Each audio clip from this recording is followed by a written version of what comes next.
We've leveled off, so I will go ahead and get us started. Welcome everyone to our webinar today, What Lies Ahead for Opportunity Zones. I'm going to momentarily kick off what I think promises to be an extremely fascinating conversation about opportunity zones on the heels of the 2020 election. But first, I want to introduce our speakers and run through our agenda before we get started. So if folks don't know me, I'm Reilly from the Economic Innovation Group.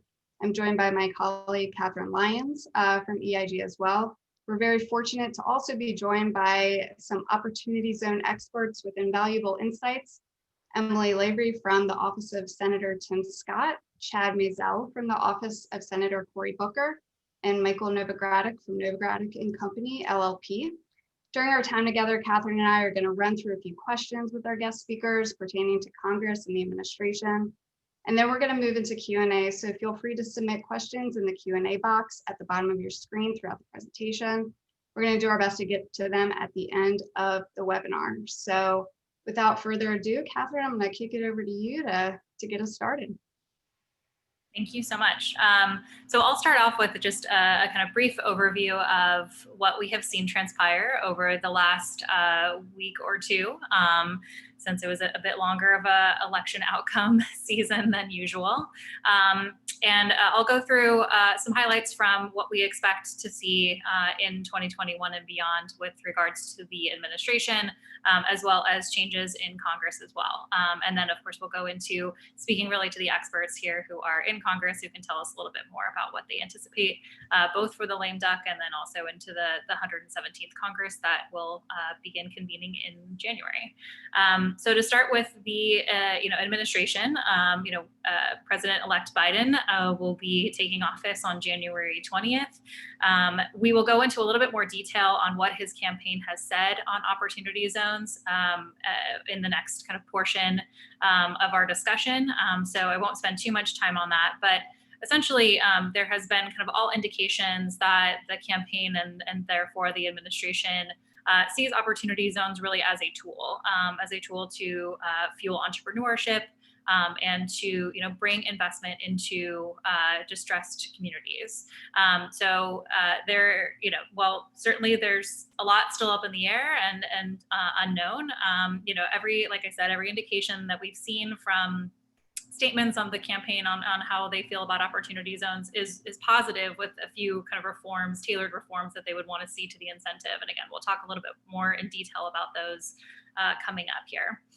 I think where we'll also focus on in this discussion is a little bit on the possible regulatory changes as well. So certainly we'll talk through possibilities for legislation and what that package could include. But I think, and again, this kind of goes back to the Build Back Better plan that the Biden campaign put out, and some of their directives towards the Department of the Treasury, and what they may be able to do to kind of further incentivize types of activities that opportunity zones are used for and incent.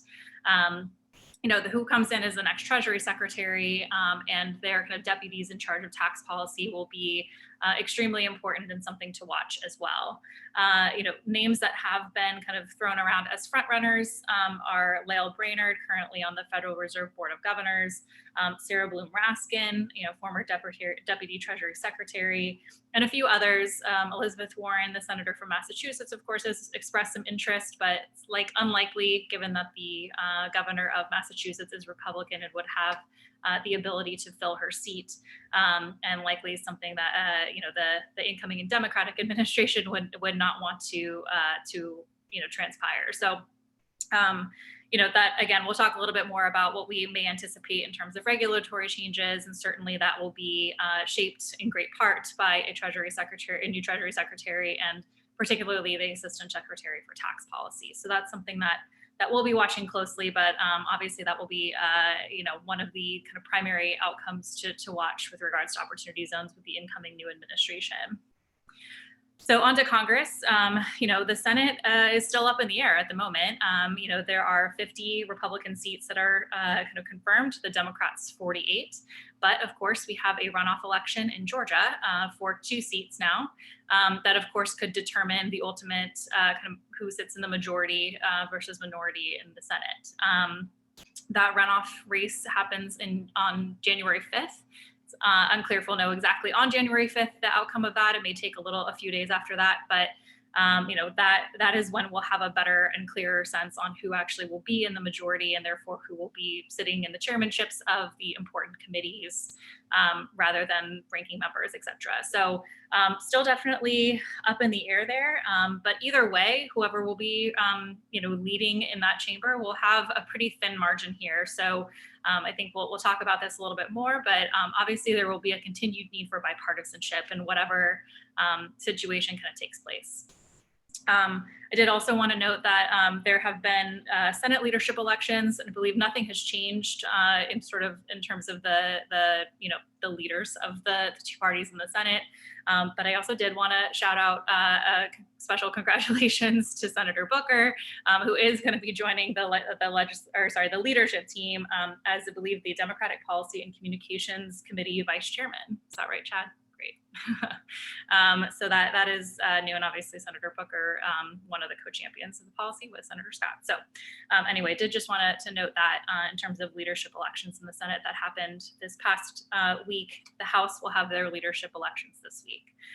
So segueing into the House, Democrats will retain control of the House as expected, but certainly by a narrower margin. Races are still being called, so we still don't know the full kind of layout of votes and how many numbers of seats will be in the Democratic side versus Republican, but it's looking like Democrats will lose about 10 seats in the House. Leadership elections, as I mentioned, are this week. Things are kind of likely to stay the same again with the kind of major positions here. But I think it'll be interesting to see kind of by what margins things begin to shake out there. So in terms of the important committees, there are some changes here regardless of kind of some of the races generally. Finance Committee Chairman Chuck Grassley of Iowa is going to be termed out and moving to the helm of the Judiciary Committee. So he is set to be replaced by current Banking Committee Chairman Mike Crapo from Idaho. And he'll either be chairman or ranking member, again, depending on the outcome of those two Georgia races. There may also be a few kind of positions to fill with some upcoming retirements as well. And similarly on the Ways and Means Committee, there are a couple of retirements, particularly on the GOP side, that again will need to be filled. Marchant and Holding are the two that were retiring.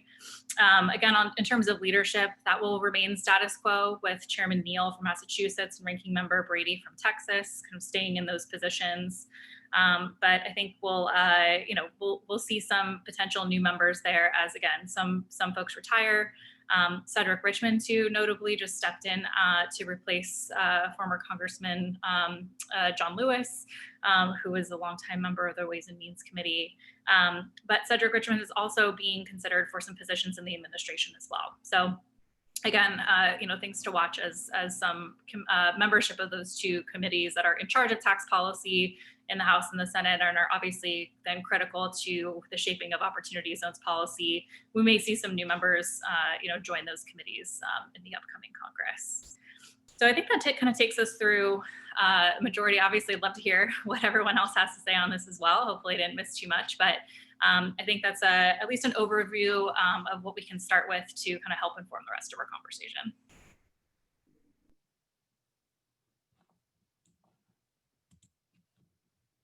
Do I have the first two questions, Rachel? Yeah, you do. Okay, great. No, I would just say that was wonderful, Catherine. Thanks. Great. I do have them written down here. I just wasn't sure in which order, so apologies for that. Great. So I will kick off the discussion then. Obviously, any reactions to that from Emily and Chad and Mike, please feel free to add. But specifically for Chad and Emily, curious what you see as the path forward for potentially enacting legislative measures in the lame duck session. So looking in the more immediate future, over the next couple of months, where do you possibly see any changes being made in kind of tax policy and opportunity zones possibly? And what are some of the priorities of your bosses? Sure. Emily, I can kick it off if that works. All right. That's great, yeah. Okay, cool. Yeah, so Catherine, I think you're right on. I mean, I think anything that happens in the lame duck or in the new Congress is going to have to really continue the tradition of opportunity zones up to this point, and that is, have real bipartisan support. And so, given where we are right now, whether Democrats have 48, 49, or 50 senators, it's clearly going to require, a support from both sides of the aisle, both to get a vote and then to get it across the finish line. Fortunately, I think Senator Booker and Senator Scott, over the last several years, since both have been in the Senate, have, really taken their background as local elected officials, and really those priorities that they saw at the local level has really helped inform a similar kind of worldview in a lot of respects as it relates to opportunity zones and a lot of other legislation they've worked on together. So in terms of Senator Booker's priorities in any future opportunity zones package, I think he really sees just a ton of really exciting activities happening across the country. Always talking to mayors and city managers and investors and others, community leaders, and you hear about all these really remarkable projects going on. At the same time, I think he sees that there's a lot of work to be done to make sure that same impact is reaching all kind of the high need communities, all the designated opportunity zones. And we're seeing, not necessarily kind of an even distribution of OZ capital across the country. And he also sees that, while again, we're seeing really amazing and high impact projects, we see others maybe less so. And how can we push or otherwise incentivize OZ capital towards the kind of high impact projects that really transform communities and the trajectory that they're on. And so really, I would kind of highlight quickly, three big priorities for Senator Booker that he really wants to see as part of any kind of OZ enhancement or reform package. The first, looking at reporting. This is something that Senator Scott and Senator Booker have both talked about a lot. Senator Scott has bill, so does Senator Booker. I think it's an area of real opportunity, but really just make sure that there's real transparency into where these dollars are going, who's benefiting, and whether it's delivering the kinds of impact that was envisioned in the opportunity zones legislation, the underlying legislation. So that's one, reporting. Two, taking another look at some of the census tracts that have been designated as opportunity zones that really aren't as high need. And moving toward sunsetting or otherwise phasing those tracks out. Opportunity zones is a powerful tool, or can be, and we want to make sure that when we're spending federal dollars, those dollars are going to the communities and the people that need the help the most. And so, for those tracts that many of which have been in the news and otherwise reported, for those tracts that aren't so high need, we'd want to see those phased out and replaced with ones that are. And then the third is really, how can we empower folks at the community level to, whether it's through technical assistance or education, to really make sure that they have the resources they need to attract OZ capital. This is kind of consistent with the point that I was making earlier, where we're seeing OZ capital flowing pretty readily to certain communities, but not others. So how can we educate and empower and provide technical assistance to local leaders, community leaders, and community groups to make sure that they have the tools they need to attract that capital, and also do the kind of incentivizing or de-risking, in terms of the financing of certain projects that we know to be high impact. In particular, an area where we haven't seen as much as we'd like, which is, OZ investments into operating businesses. And so how can we incentivize or de-risk those kinds of investments, since we know those are, particularly transformational for those communities? I'll stop there.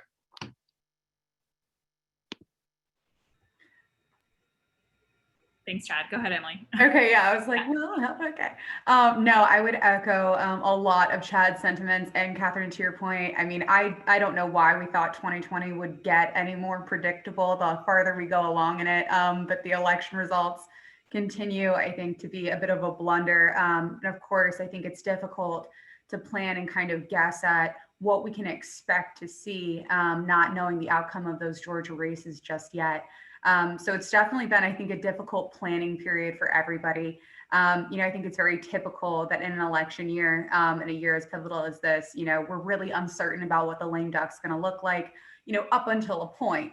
And usually at, the outcome of the elections, we start to get a more clear idea. Usually we see something with extenders. Oftentimes there's a CR kind of lapped into that, into the mix there. And I think we're still kind of at a point where we're not super sure what to see in the lame duck. We have quite a to-do list with extenders, with phase 4, again, with broader relief packages, and then of course the CR, NDAA, a couple other items. So it's definitely a very confusing, I think, and difficult time as we are getting closer and closer to that December deadline. That being said, I will absolutely echo Senator Scott's support and, again, willingness to kind of reach across the aisle and work together on getting reporting done. That is absolutely a top priority. And the recent GAO report, I think, really highlighted the need for exactly why that is and why reporting is so important and why the agencies themselves can't go it alone. Under current law. And so, of course, the Impact Act is definitely going to remain a top priority. Senator Scott's also been very vocal about the need for a 2-year timing extension. I think that that's never been more true than it is today, right? As we continue to grapple with the effects of the COVID-19 pandemic and the ensuing recession. And again, the timelines there are certainly not what we thought they would have been 6 months ago. And so, again, I think there's a lot of packages that we have an awareness of needing to accomplish. Whether or not that'll occur in the lame duck or whether we can expect to see those in January, I think is very much so the question of the hour, which kind of brings me back to phase 4, which is often that it's been not a what if question, but a when and how much and what does that look like. And so unfortunately, I think we're still in that holding pattern where we're not too sure, but I'm hoping that stuff will start to kind of break loose shortly. But again, Senator Scott, I think, has had those two really foundational principles in terms of what absolutely needs to happen with opportunity zones as soon as possible, which again is that reporting on a bipartisan basis would be fantastic. And I think to both Catherine and Chad's point, regardless of the final outcome of these elections, we're going to have tight margins. And bipartisanship is going to be so necessary for whatever happens with opportunity zones today and in the future.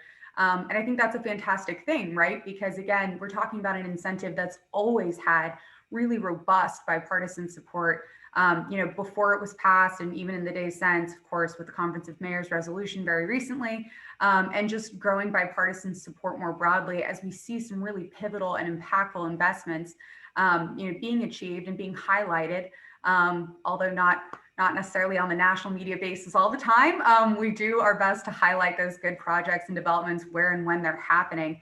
And oftentimes, those are in communities that, have, again, for every project we see that's fantastic and happening in a deep red area, there's a similar one that's happening in a very blue area. And so, the distribution of, I guess, impactful investments certainly isn't limited to the partisan divide, which of course I think is fantastic. So again, I think, because I could rant on all day about what we could expect to see in the lame duck, so I will not force you all to sit through that. But I think, at the end of the day, we should have some vehicles moving in the lame duck. Where and when those happen is very much so in question. But, unlike the last 6 months, we do need to get extenders done. We do need to get this CR done. We do need to get a phase 4 deal done. And the window of time to get that done is narrowing. So again, I think we had this conversation at the end of spring and, beginning of summer, a couple different times in a couple different venues. And I think now we probably have more certainty than we did before, just because there's so many pieces that have tax titles that have to get done before the end of the year. And so I think that's really helpful. And again, the bipartisan support for reporting is absolutely there. Senator Scott's also worked on the small business community to provide more support to opportunity zone businesses, because of course that's something we really want to see as well, is more investments into qualified opportunity zone businesses. So again, I think there's so much area and space for us to work together on these issues. And that's really what I'm looking forward to. But again, reporting and timing, if we could get those done in the lame duck, I think we'd be really well positioned heading into this next year. Great. Thank you both. And moving from the lame duck into the next Congress, and I know that this is hard to predict, as Emily, as you said, it's been hard to plan without the outcome of the final two races. That will very much determine a lot in the Senate and what that the landscape looks like. But kind of putting that caveat out there, what do you anticipate beyond the lame duck into the next Congress? How will the makeup of the House and the Senate kind of impact legislative efforts in 2021 related to OZs? What do you anticipate? What are you kind of gearing up for? Chad and Emily. Sure. I think it's a lot of the same. I mean, we're going to be working at similar margins. It's not like January 3rd is going to happen in the beginning of the new Congress, and there are going to be huge changes to the makeup of either the House or the Senate. I think what's been telling is what President-elect Biden has put forward over the course of the campaign as part of his Build Back Better kind of vision for recovery and onward. In terms of a number of reforms, opportunity zones, not getting rid of opportunity zones, but enhancing them and reforming them and making sure they're realizing their potential. And so I think that certainly that's reporting, but it goes beyond reporting, and Senator Booker thinks it should go beyond reporting too. And that's, really how do we incentivize and ensure really that projects are actually delivering impact to the communities in which they're based and where they're serving. And so, I don't know if, I think whether it's in the lame duck or the new Congress, Senator Booker's perspective is we should be tackling all of this, again, making sure that opportunity zones realizes, their potential. Yeah, and I would echo that. I mean, the margins have been tight. I think we'll consistently stay in this period of big government, but slow government for the most part, right? With the exception of COVID relief, which of course was, a high dollar amount in a very fast amount of time at a rapid pace rather, and multiple packages there within. Certainly we're trying to work towards phase 4, but other than that, I really do think that we will be in this period of a slower government, right? Just with these tight margins that I think we will continue to see.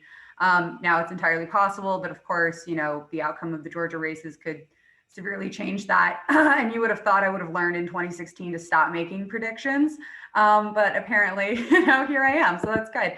But again, I think having those tight margins, it's again, to Chad's point, something that we've been dealing with for quite, a good amount of time. I think what is fantastic is that Senator Scott and Senator Booker are able to work together so well on this issue. And really, because I think they both just have the best interest of both these communities and the incentive at heart. And so that makes it really easy for us to work together and reach across the aisle, which I think is fantastic. So that's great to see. And beyond that, I think it's tough to say what we could expect, under either administration. But of course, folks, we're really happy to see the Biden campaign this summer put out their plan that certainly didn't call for the outright removal of opportunity zones and really focused on ways to continue to drive private capital towards places that need it the most, and how to kind of narrow and fine tune some of these concepts that are baked into the incentive. And so that was fantastic to see, as well as the support for getting reporting done. So again, I'm hopeful that, we'll continue to be able to work together across the aisles to try to accomplish both reporting and timing. And of course, there may be additional items down the line within phase 4. We try to bake in some additional support for businesses located in opportunity zones. We'll see if we can actually achieve something on that front. But again, I imagine that we will kind of stay in this period of a slower governmental process, which again, I think is a great thing generally. But hopefully we can still work together to accomplish some big ticket items, specifically with respect to opportunity zones. Yeah, thank you both. I think that obviously the bipartisan nature of this, this incentive, this policy from the very beginning will hopefully, continue to position itself well for whatever happens, in the next Congress. And Obviously, there's just been a long history of bipartisanship around this and a real kind of working together well in both the House and the Senate. So thank you both for doing that. And I want to allow Mike to step in here, as a practitioner and someone who works with many others kind of on the ground, making opportunity zones work in communities across the country. How are you thinking about this? How are you kind of preparing for both lame duck and the next Congress? And what are the scenarios that kind of you're looking at? Right. Well, certainly. Great. Thank you. Thank you, Catherine. Well, certainly in terms of the lame duck, we're hoping there is some type of tax title that we could attach opportunity zone legislation to. And in addition to extenders, I would just note there's also a discussion of some type of tax-based disaster relief, which can be another vehicle. So we're certainly hopeful that we can see some reporting and some other changes, enhancements to the opportunity zones during a lame duck session. And then when we turn our eyes to 2021, we definitely look at both the legislative side and the regulatory side. And a Biden administration can have a lot of direct effects on the regulatory side without the consent of Congress. So that's an area that is getting a lot of attention. But when we look at the legislative side, we definitely agree with the importance of bipartisanship. But we do get a lot of questions about the impact of the Georgia races. And we get the sort of the standard observation, which is, well, you'll have a Democratic president and you'll have a Democratic House. And you could then end up with a Democratic Senate if the Democrats win both seats in Georgia. Obviously, it'll be a narrow Senate. It'll be 50-50, plus Vice President Kamala Harris being able to break ties. And then if the Republicans get one or both seats, then it will be a Republican-controlled Senate. So clearly, if the Republicans win at least one of those seats, bipartisanship will be the only way to get legislation through both houses and signed by the president. So then I get the question, well, what if the Democrats do take both seats in Georgia? What's possible? And the first question that comes up, everyone is aware that there's this filibuster rule that if the Democrats do have 50 seats and the vice president to break ties, then they theoretically could pass legislation, but for the filibuster. And there's been a lot of discussion about, let me clear my throat here. There's been a lot of discussion about eliminating the filibuster. And then last week, I think it was last week or the week before, Senator Joe Manchin was on Fox News and announced that he would not vote to repeal the filibuster. So as long as Senator Joe Manchin, a Democrat from West Virginia, says he will not vote to repeal filibuster, then the filibuster rule will stay in place. So the notion of passing something with 50 votes in the Senate wouldn't be able to be done around the avoid the filibuster. So then you get into what we've all talked about periodically, this concept of budget reconciliation. So then you say, well, there could potentially be budget reconciliation by the Democrats if they have 50 votes in the Senate. And under budget reconciliation, the filibuster rule doesn't apply. And you could pass major tax legislation through budget reconciliation with 50 votes, 50 Democratic votes, or I should say 48 Democratic votes and 2 independents. But obviously, if you were to go down the budget reconciliation route, that would be a challenge to get all 50 votes. The Republicans did do the Tax Cut and Jobs Act through budget reconciliation, and it took them till the end of December or till late in December to be able to pass the bill because you had to get all the senators on board and enough House Republicans on board, along with the president, of course. So I think, so there is that outside chance that there could be budget reconciliation and you could end up with partisan passage of a major tax bill. I'll also note, though, that in addition to getting 50 votes in the Senate, which basically makes every senator is the one senator that can stop it or make sure that they get what they want in any bill like that. You would also in the House, as you noted, Catherine, that the Democrats, their majority in the House might be 5 to 8 seats. So when you similarly try to do something through budget reconciliation in the House, once 5 to 8 Democrats got together and said, we're going to vote as a group, then they themselves have the ability to slow things down. So it seems like budget reconciliation would be quite a challenge, but definitely doable. which then brings all of us to the question that, well, so it sounds like it's got to be bipartisan unless you go down this narrow route of budget reconciliation. And to the extent we're talking about reporting, it was budget reconciliation and the Byrd rule that caused reporting to be pulled out. So you go down that path to tax legislation, and the likelihood of seeing reporting wanes. With one exception, I have wondered aloud if under the Byrd rule, it basically says if it doesn't affect revenue, then you can't include the provision.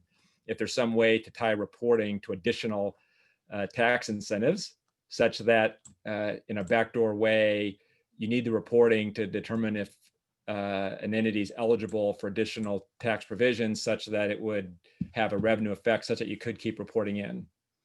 But that's kind of where we are. So I definitely agree that, to do something, anything early next year will have to be bipartisan. And then to the extent that the Republicans win one or both seats in Georgia, it'll absolutely have to be bipartisan. This is a good example of the things that keep us up at night, running through these things, running through if-then scenarios. But Mike, I think that's super helpful just to have that context and just to better understand the state of play and what could happen based on what happens in the weeks and months ahead. So one of the things I want to pivot really quickly from Congress to the administration, one of the things that was mentioned a number of times is that President-elect Biden has said that he wants to reform opportunity zones to strengthen the policy, but not repeal it. I want to dive in a little bit deeper on that, and then also talk about the ways in which the policy could potentially be reformed, so the pathways to reform. Number one, I do want to note that Vice President-elect Harris co-authored legislation to expand opportunity zones to federal disaster areas and spoke on the campaign trail about the promise of opportunity zones and spurring entrepreneurship in distressed communities, just as Catherine had mentioned earlier.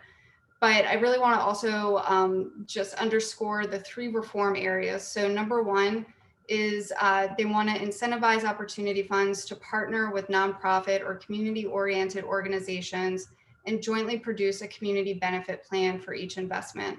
Their real focus is around creating jobs for low-income residents, as well as providing a direct financial impact to households within opportunity zones. So figuring out how to get communities to the table in a real and meaningful way. The second area of reform is directing that OZs be reviewed by Treasury to ensure that they're supporting projects with a community of benefit in places that need it most. So really evaluating the policy to see if it's meeting its intended goal or its true policy intent. And then the third is really around transparency and reporting. So a lot of the public disclosures that some of us, I would say the reporting requirements that many of us have been advocating for, and then public disclosure that a number of folks have also been advocating for, really drilling down on that and trying to figure out what's possible. So we'll learn more about that. But I guess, Mike, how might some of these reforms be accomplished moving into the upcoming administration? Yeah, thank you, Rachel. Yeah, we've been very focused on the 2 paths for these policy ideas. There's a potential. We've been evaluating what the regulatory path could be, as well as obviously the legislative path.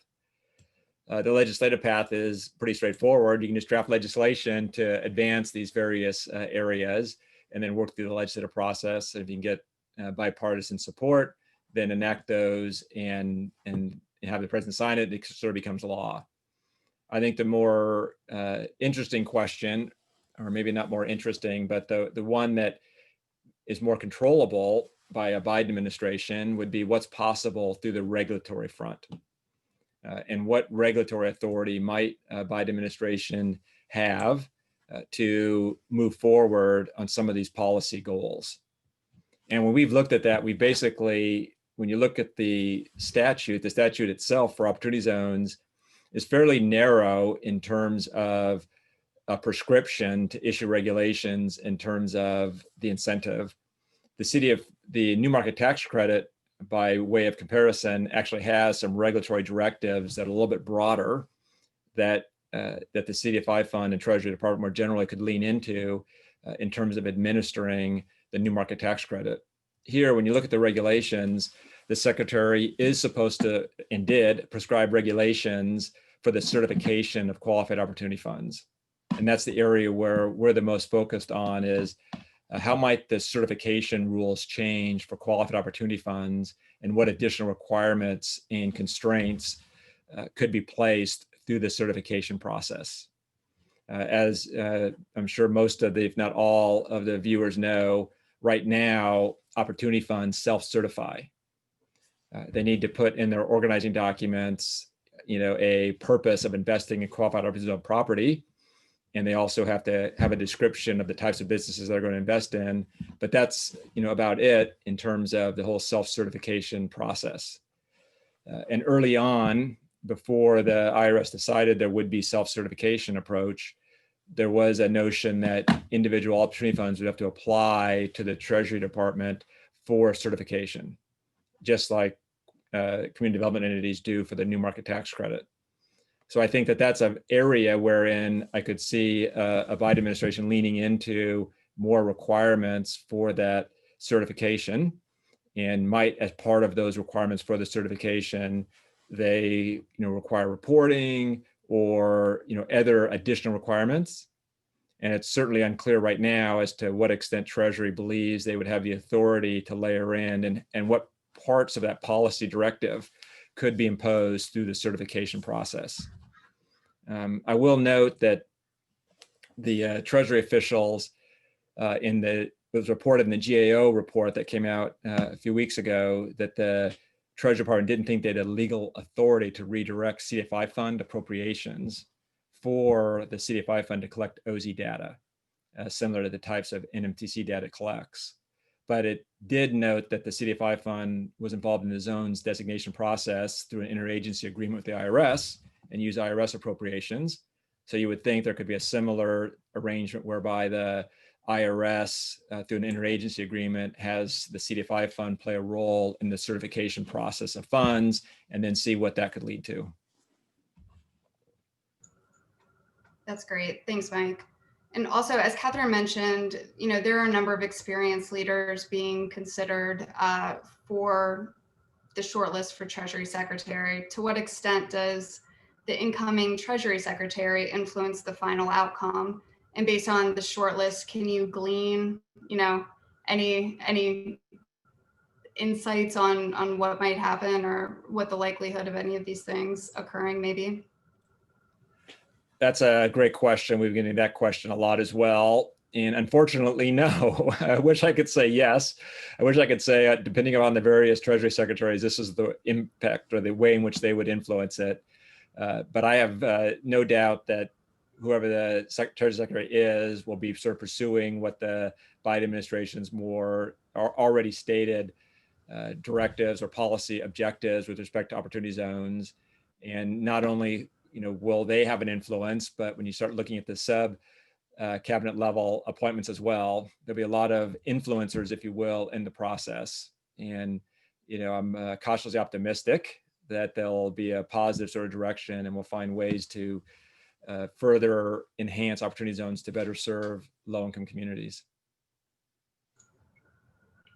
Yeah, thanks. And as Catherine mentioned to me prior to the webinar, the pick or the selection for Assistant Secretary of Tax Policy will likely be very influential over at Treasury. So that's something to keep an eye out on.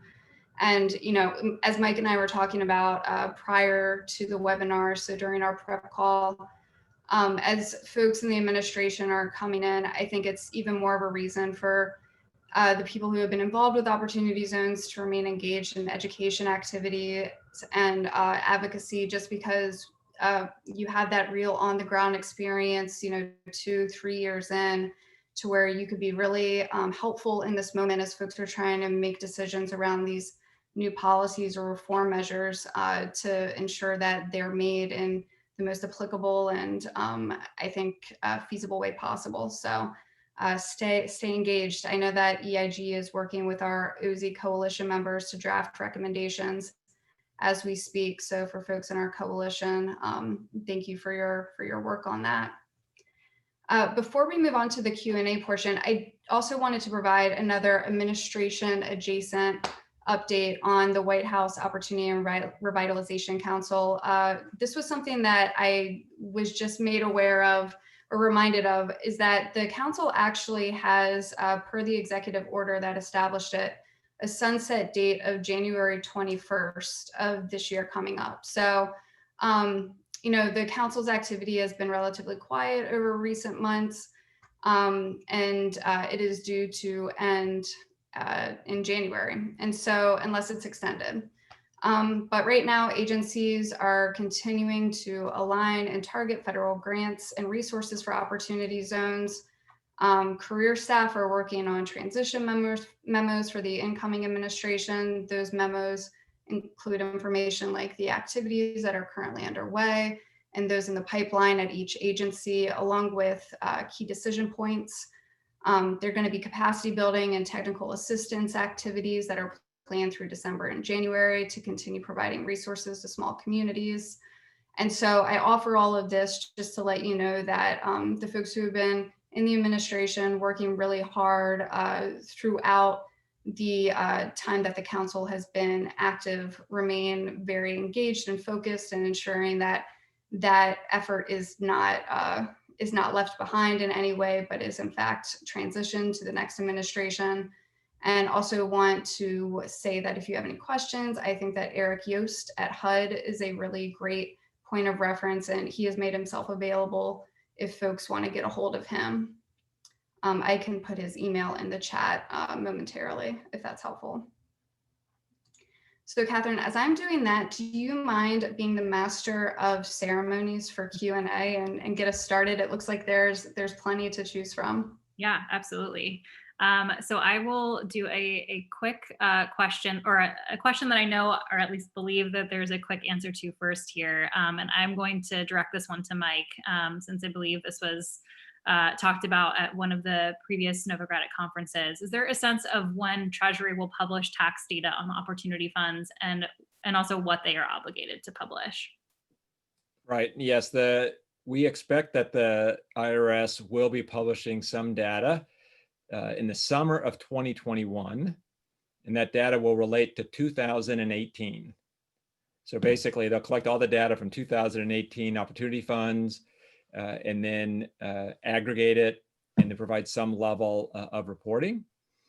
There's not any real obligation to provide reporting other than just general rules about IRS administration. There's nothing specific within opportunity zones that they're required to report. And the question is going to be, how useful is that data going to be? We have discussed the concept of a heat map, because they're collecting information through the through the opportunity fund filings as to where dollars are going on a census tract basis. That being said, the IRS ought to be very sensitive to what information they release and whether or not that information can be reverse engineered to identify who the taxpayer is. As a consequence, I can easily see, you're going to see whatever reporting comes out, if there is a heat map or something else, there are going to be a lot of tracts that they have an asterisk on, which means there's less than X number of investments such that they can't provide specific information for fear of revealing confidential taxpayer information. So the short answer is next summer, sometimes a heat maps in the rest, but beware, it might be limited because of taxpayer confidentiality rules. And obviously quite a lag as well. That's 2018 data that would be available next summer as well. So that's right. Yeah. Quite a lag. Yes. I guess further underscoring the need for additional reporting requirements, and hopefully a more kind of timely nature of those. So. I will note that we did get through the Council of Economic Advisors report on opportunity zones that there were 1,500 funds formed in 2018. So if we just knew how much was invested in those funds in 2018, that would in of itself be pretty useful information. So certainly the aggregate data will be nice to have, and it'd be nice if they could get the aggregate data out sooner, so we get a better sense as to how much capital is actually getting invested in opportunity zones throughout the country. Mm-hmm. Absolutely. I'm actually going to stay on since you mentioned the CEA report that came out this summer, there was a specific question related to that.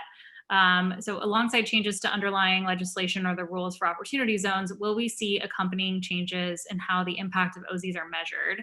How does this panel feel about the CEA's analysis of the OZ impact to date, or projected impact as well, as it certainly includes that too. And then specific to you, Mike, how do you feel about the presence of Novogradac's data as a kind of centerpiece, as you said, the fund directory, I think you mentioned, to some of their analysis as well. So sorry, a lot there. I think there's kind of three different parts of the question here. Will we see changes in how the impact is measured? And then on that front, how do we feel about the CA report? And then specific to Mike, how do you feel about the Novogradac data being used within that report? So kind of for the whole panel, who wants to go first? Well, maybe I'll do the last first. I feel like Emily and Chad can talk about how reporting might change, because you have the Impact Act, so you can talk about that, and if there's changes to the Impact Act that you could sort of foresee. Makes sense. In terms of the data, I mean, as most of the viewers know, we do have our own tracking of opportunity funds, and we know that it is a subset of funds. It is a rolling survey. We're actively seeking out additional information for our survey. And we certainly weren't surprised that the Council of Economic Advisors looked to our data as one of the inputs in terms of their overall analysis. But I'm most curious about the 1,500 funds in 2018, because when you look at our data, we're in the 800 plus funds now. We're approaching 1,000 funds that we've identified that are raising capital from third parties, and those are funds that are sort of out there. But given the information from the CEA, there could be 4,500, 5,000, 6,000 funds that have been formed as of today. And then the question becomes, how much capital are they raising, and where are they going in the rest? So, we definitely, that was a key bit of information in that report that we really leaned into and tried to extrapolate from. And I would just also note, while we're talking about sort of capital raising, because of the COVID-19 relief provided to opportunity zones, thanks to the great efforts of Cory Booker and for Senator Scott that came out. That was good to see. It does have a December 31 deadline, so we are expecting a large amount of capital to be invested in opportunity funds this month and next month. So Emily and Chad, do you want to talk a little bit about and maybe Emily, you can start on the Impact Act and how impact itself would actually be measured underneath or under that legislation? Yeah, absolutely. So I know this is kind of like a two-parter, so I have it pulled up in front of me so I don't talk myself into circles too much. But the Impact Act does a number of things. There's 5 main buckets. So number 1, it codifies and expands draft forms 8996 for funds and 8997 for investors. 8997, which was new last year, and 8996, which was revamped last year, which was great to see. So the Impact Act kind of takes the torch, if you will, and carries it forward and goes beyond what Treasury and IRS were able to do under their statutory authority. So it expands to include reporting on things like job creation, NAICS codes, et cetera. The second big piece is creating penalties for bad actors and people that obviously abuse the incentive. The third piece is an annual report by Treasury and IRS that immediately tells the public, activity in funds generally, overall number of funds, which census tracts are receiving dollar amounts, what that looks like, and just provide some immediate transparency to the incentive, which I think is fantastic. And then the fourth piece, which I think is one of the more exciting pieces on my end, at least, is this 5-year study, which will happen every 5 years, as well as on a retroactive basis. And so that looks at pretty much every socioeconomic indicator you can look at within census tracts that were designated as opportunity zones, as well as other LICs that were eligible but were not ultimately designated. So that looks at everything from education to median family income, poverty rates, percentage of rent used for income. Again, just a litany of factors to help us understand what's happening in opportunity zones over time, as well as a comparison of how opportunity zones are faring even during this time, which has been undoubtedly difficult for everyone, as well as against other low-income communities, which are of course similarly situated, but were not designated. So we can understand really what that level of power and impact was caused by, opportunity zone designation itself. Beyond that, I think that the CEA study was fantastic. Obviously, we've been really working over the last few years to try to get as many windows into the incentive as possible so that we can understand what's happening. Mike and his team at Novogradac have been absolutely instrumental in providing a really solid window into the marketplace through their work tracking funds. And again, I think the CEA report is pretty similar in terms of overall numbers that we saw when compared to Novogradac's own reporting. So that's fantastic as well.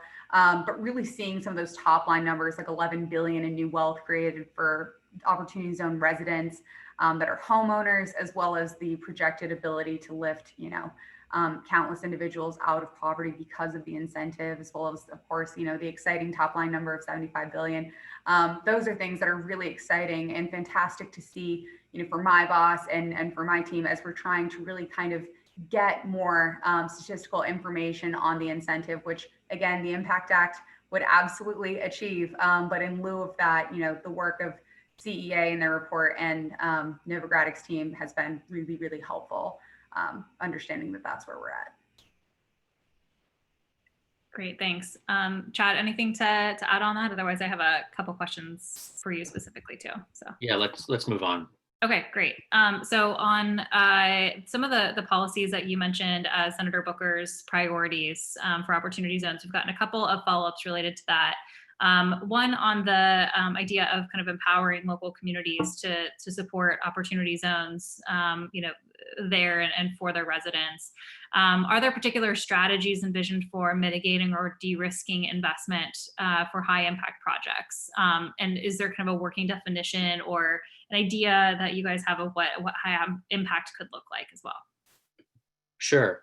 Yeah, and maybe I'd kick it over, to you or Rachel, who I know have done, have worked with local leaders as they've sought to do this kind of work, in terms of driving more high impact projects using OZ Capital. So I'd love to hear, I'm sure people would benefit from hearing some concrete examples of how that could be done. I mean, I think in general, when we think about opportunity zones and this particular piece around community empowerment, I think we'd want to, Senator Booker feels strongly about continuing the kind of the ethos of opportunity zones, which is very much decentralized, and pushing support and tools out to states and local leaders, just like we had around the designation process of the actual census tracts as zones.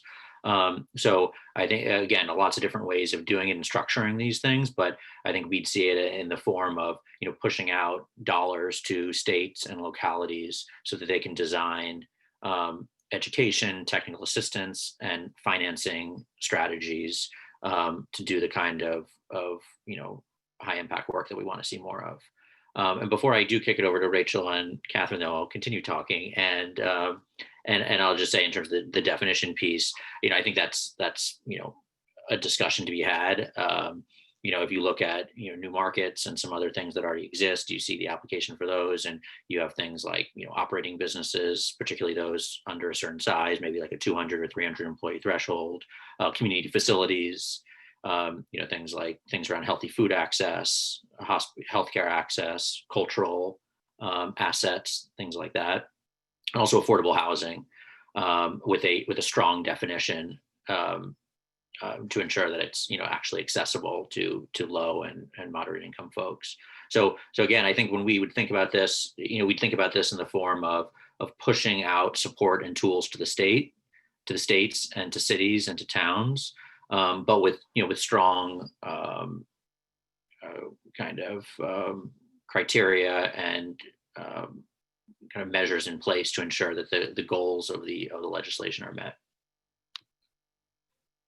Yeah, and just to answer your question, my two favorite tools in the public financing toolbox or public support toolbox aren't specific to opportunity zones. One is just a top loss revolving loan fund that local government can establish. So it's a loan fund that basically matches whatever debt a CDFI or another lender puts in, but it takes top loss. That's my favorite type of lending, other than mezzanine financing, of course.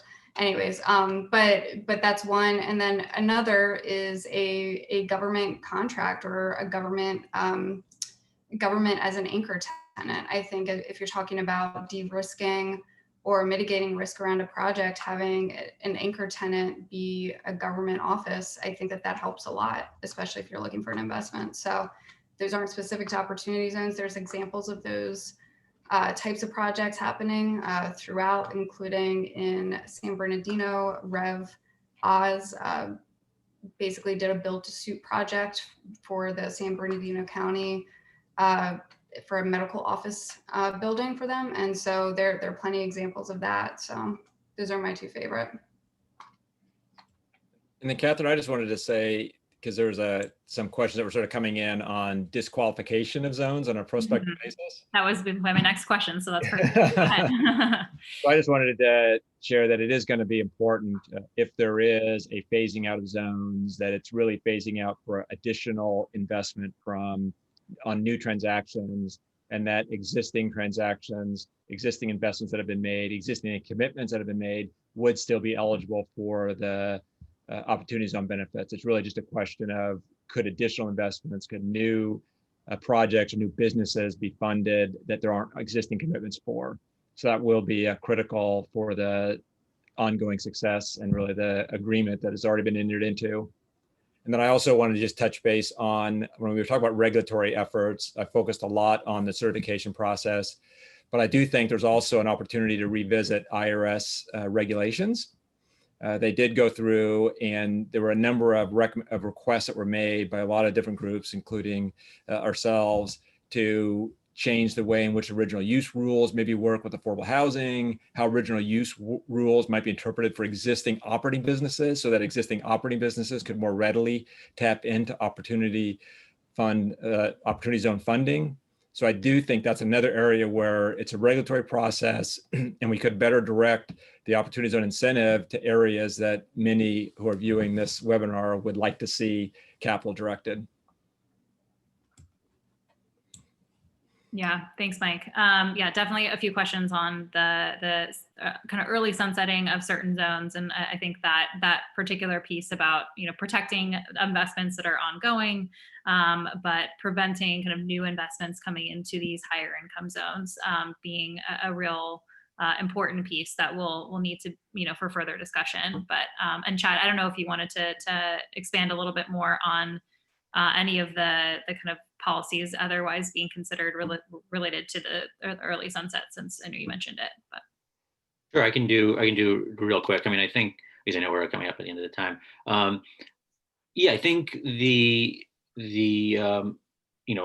opportunity zones legislation came together very quickly as part of the through the tax bill in 2017. It passed over the holidays essentially, and I think a lot of governors kind of woke up in January for the new year and realized they had a pretty monumental task ahead of them, and that was to designate zones.